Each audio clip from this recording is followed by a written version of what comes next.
ఇశ్రాయేలులతో అంటున్న మాట ఏంటంటే, భయపడొద్దు, నేడు మీకు ఆయనకు రక్షణ కలగజేస్తాడు, మీరు ఊరకనే లేచి ఉండి చూడుడి అంటున్నాడు.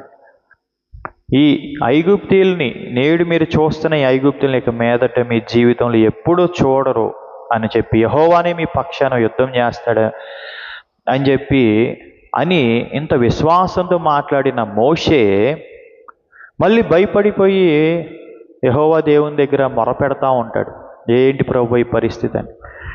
అప్పుడు దేవుడు ఏమంటున్నాడు అని అంటే, నువ్వెందుకు నాకు మొరపెడుతున్నావు అంటే, ప్రార్థన చేయొద్దు అని చెప్పి ఏమంటున్నాడంటే, నేను నీకు ఇచ్చిన ఆ కర్రను ఆ సముద్రం వైపు నువ్వు ఆ కర్రని ఎత్తి చూపించు, అప్పుడు ఆ సముద్రం 2 పాయలు అయిపోతుంది. ఆ ఇజ్రాయేలీలు ఆరిన నేల మీద ఆ 2 పాయలైన సముద్రంలో ఆరిన నేల ఏర్పడింది, దాంట్లో వాళ్ళు నడుచుకుంటూ వచ్చేస్తారు అని చెప్పి దేవుడు మోషేతో చెప్తున్నాడు. అంటే కొన్నిసార్లు మన జీవితంలో ప్రార్థన చేయటం మాత్రమే కాదు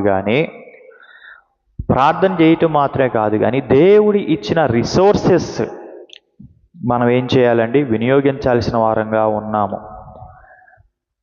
ఆ కర్రను చాపమన్నాడు, అంతేగాని ప్రార్థన చేస్తూ ఉండిపోమనలేదు.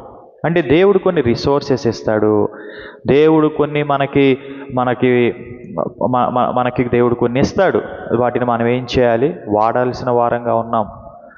ప్రియ దేవుని బిడ్డలారా, ఆ రోజు దేవుడు మోషేకి కర్రనిచ్చాడు రిసోర్సెస్గా. కాబట్టి ఆ రోజు ఆ కర్ర ఎర్ర సముద్రం వైపు చూపిస్తే అది 2 పాయలు అయిపోయింది. వారు ఆరిన నేల మీద నడుచుకుంటూ వచ్చి ఆ రోజు వాళ్ళు రక్షించబడ్డారు. అలాగే మన జీవితంలో కూడా నేడు దేవుడు ప్రార్థన మాత్రమే కాదు కానీ మనం ఆయనకి చేయవలసింది కోరుకుంటున్నది విశ్వాసముతో క్రియలు చేయాలి.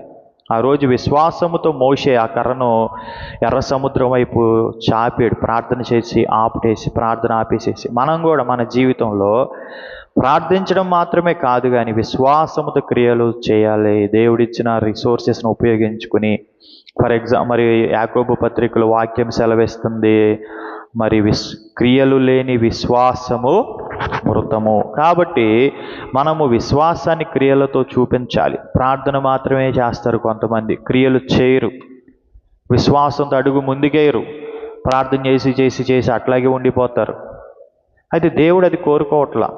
మరి ఇంకో చోట మనం పరిశుద్ధ గ్రంథంలో మనము చూస్తే 2వ రాజుల గ్రంథం 4వ అధ్యాయంలో చూస్తే మనకి అక్కడ ఎలీషా ప్రవక్త కనిపిస్తాడు.